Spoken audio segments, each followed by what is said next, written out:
নমস্কার, কেমন আছেন সবাই? মিতার কিচেন অ্যান্ড লাইফস্টাইল ব্লগে আপনাদের সকলকে জানাই স্বাগত। আজ রবিবার, বাজে এখন সকাল 8টা। একটু আমি ছাদ বাগানে এসেছি। আর এদিকে দেখুন পর্তুলিকা বা টাইম টেবিল, এই ফুলগুলো কি সুন্দরভাবে ফুটে উঠেছে।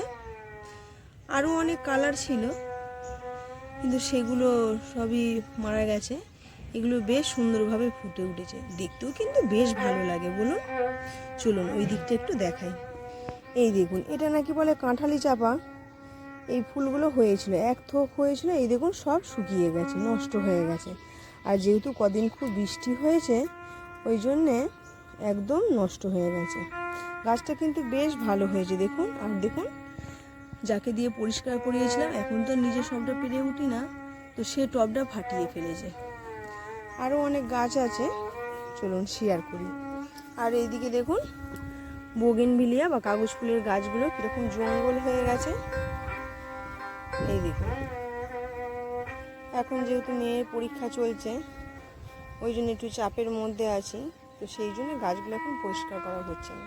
ভাবছি এখন আর আমি পরিষ্কার করবো না, কটা দিন বাদ দিয়ে একটু লোক দিয়ে পরিষ্কার করিয়ে নেবে।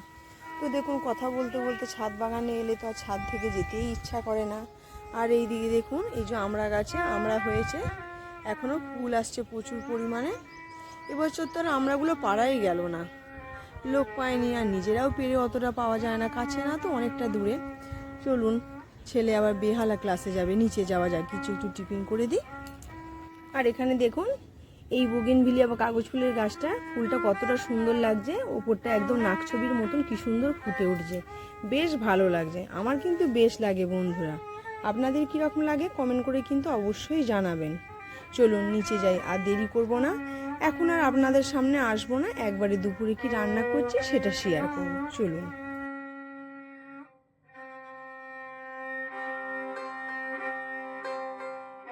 আপনারা তো দেখলেন যে ছেলে বেহালা বাজাচ্ছে, বেহালা ক্লাস আসছে, সেই জন্য যাওয়ার আগে একটু প্র্যাকটিস করে নিচ্ছে। একদম কিছুতেই প্র্যাকটিস করতে চায় না, কত বলে বলে, তাই ভাবছি গেলে যদি গুরুজি বকাবকি করে, তাই একটুখানি নিয়ে বসলো। এখন তো চলে গেছে, ওকে ছাতু দিয়ে দিলাম, ছেলেকে চিনি দিয়ে দিলাম, ছেলে বাবাকে লেবু দিয়ে দিলাম।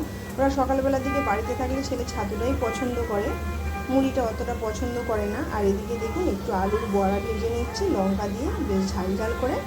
আর শশা আছে, এই দিয়ে আমরা মুড়ি খেয়ে নেবো। আর ওইদিকে দেখুন মেয়ে পড়ছে, যেহেতু পরীক্ষা। এই যে এদিকে মেয়ে পড়াশোনা করছে, আর এদিকে দেখুন এই যে রকি এখানে শুয়ে রয়েছে, দাদার গেঞ্জিটা মুখে করে নিয়ে। রকি, দাদা এসেছে, বের করতে যাবে। রকি দেখুন দাদার গেঞ্জিটা, দাদা যেহেতু বেহালা ক্লাসে গেছে, বাড়িতে নেই, ওই জন্য দিব্যি দাদার গেঞ্জিটা মুখে করে নিয়ে শুয়ে আছে। পড়াশোনা হচ্ছে সোনামা? কালকে পরীক্ষা লিখতে পারবে তো? ঠিক আছে, পড়ো। রান্না প্রায় অনেকটা গুছিয়েই নিয়েছি, হয়েই গেছে প্রায়, সেটা আর শেয়ার করা হয়নি। এর মধ্যেই বাজছে এখন বোধহয় 9টা 10। চলুন এটা ভেজে, আর যেদিকে কাজ করে তাকে আগে সে বাসন ধুতে গেছে, তাকে আগে মুড়িটা দিয়ে দিই, আমিও একটু খেয়ে নিই। দেখুন টিফিনটা করে নিয়েছি, মুড়ি খেয়ে নিলাম। এরপরে দেখুন যে এই কড়াটাতেই বড়া ভেজেছিলাম, কড়াটা কিন্তু ভালোই পুড়ে গেছে। এর মধ্যেই অল্প একটুখানি গোটা জিরে ফোড়ন দিয়েছি, এখান থেকে ভেজে আবার একটু তুলে নিয়েছি, দিয়ে দিলাম বড়ার মধ্যে। অর্ধেকটা লঙ্কা দিয়েছিলাম, লঙ্কাগুলো দেখলাম বেশ ভালোই ঝাল, ওই জন্য গোটা দিলাম না, আর অর্ধেকটা লঙ্কা এর মধ্যে দিয়ে দিলাম।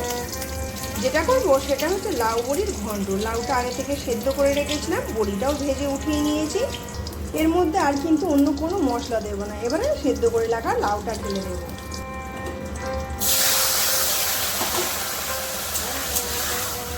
গরমের মধ্যে যত হালকা পাতলা খাওয়া যায় শরীর তত ভালো থাকে। একটু হলুদ দিয়ে দেবো। লাউ সেদ্ধ করেছিলাম, সেই জলটা অনেকটা বেরিয়েছে, সেটা কিন্তু ঢেলে রেখে দিয়েছি, একটু পরে দেবো। এর মধ্যে দিয়ে দেবো একটু মিষ্টি, যেহেতু নিরামিষ একটু মিষ্টি না হলে ভালো লাগে না। স্বাদ অনুসারে একটু চিনি দিয়ে দিলাম, তাহলে কিন্তু এটার টেস্টটাও খুব ভালো লাগবে। আর নামাবার আগে একটু ঘি গরম মশলা দিয়ে দেবো। রান্না প্রায় কমপ্লিট হয়ে গেছে, একটু মাছ নিয়েছি, মাছটা একটু ধুয়ে নেব, মাছটা রান্না করলেই হয়ে যাবে। দেখুন লাউ বড়ির ঘন্টটা আমার রেডি হয়ে গেছে। এবার এটা বন্ধ করে দিলাম, একটি পাত্রের মধ্যে ঢেলে তারপরে ঘি আর ওই যেটা তুলে রেখেছিলাম জিরে ভেজে, ওটাকে দিয়ে দেবো। এই দেখুন শিলনোড়ার মধ্যে আমি বেটে নিয়েছি এই যে জিরে যেটা ভেজে রেখেছিলাম। জানেন এটাকে বলে হাতা বাটা। আমি যখন বাড়ার সাথে প্রথম এসেছিলাম আমিও কিন্তু এটা জানতাম না। যে বাড়িতে ভাড়া ছিলাম সেই কাকিমা বলল এরকম জিরে ভেজে বেটে তরকারিতে দিলে কিন্তু ভারী সুন্দর লাগে। তারপর আমি নিজেও করে দেখলাম, খেতেও কিন্তু বেশ অপূর্ব লাগে। এই দেখুন দিয়ে দিলাম, খুব ভালো লাগলো। এরপর উপর থেকে একটু ঘি দিয়ে দেবো, ব্যাস লাউ ঘন্ট রেডি। আপনারা চাইলে কোনো মশলা ছাড়া এইরকম কিন্তু সিম্পল লাউ ঘন্ট বানাতে পারেন। চলুন আর কি কি রান্না করেছি সেটা আপনাদের সাথে শেয়ার করি।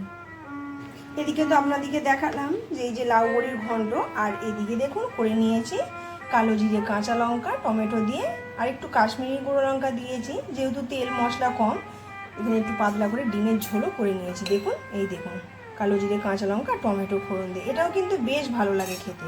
আর এখানে দেখুন অল্প একটুখানি লাল শাক ছিল, সেই লাল শাকটা ভেজে নিয়েছি। আর ওই যে মুড়ি খাওয়ার জন্য যে বড়াটা করলাম, বড়াটা। ব্যাস, আজকে আর কিছু করব না, মাছটা করব। ডিমটা রাত্রে করব আর মাছটা দুপুরবেলার জন্য। চলুন এই দেখুন আজকে শুধু মাছের পেটে নিয়েছি। আর ছেলে যেহেতু তেল ভালোবাসে, বলেছিল খাবে, ওই জন্য তেলটা দেখলাম ভালো আছে নিয়েছি। এতে একটুখানি পেঁয়াজ, কাঁচা লঙ্কা দিয়ে ভাজবো আর এইটার একটু ঝোল করবো। ব্যাস, মাছটা ধুয়ে পরিষ্কার করা হয়ে গেছে। চলুন খাবার টেবিলের গাছটা একটু ধুয়ে পরিষ্কার করে ফেলি, জলটাও পাল্টে ফেলি। এই দেখুন খাবার টেবিলে একটু মানি প্ল্যান্টের গাছ রেখেছি। 2-3 দিন ছাড়া ছাড়া একটু জলটা পাল্টাতে হয়, গাছগুলোও ধুতে হয়, তাহলে কিন্তু বেশ ভালো লাগে। হয়ে গেল আজকে 3-4 দিন এটা কিন্তু করা হয়নি, ওই যে আলসেমি। তো আজকে ভাবছি জলটা একটু পাল্টে ফেলবো আর গাছটাও একটু ধুয়ে ফেলবো। তো চলুন বন্ধুরা, দেখতে কিন্তু দেখুন গাছের পাতাগুলো কীরকম হয়ে গেছে।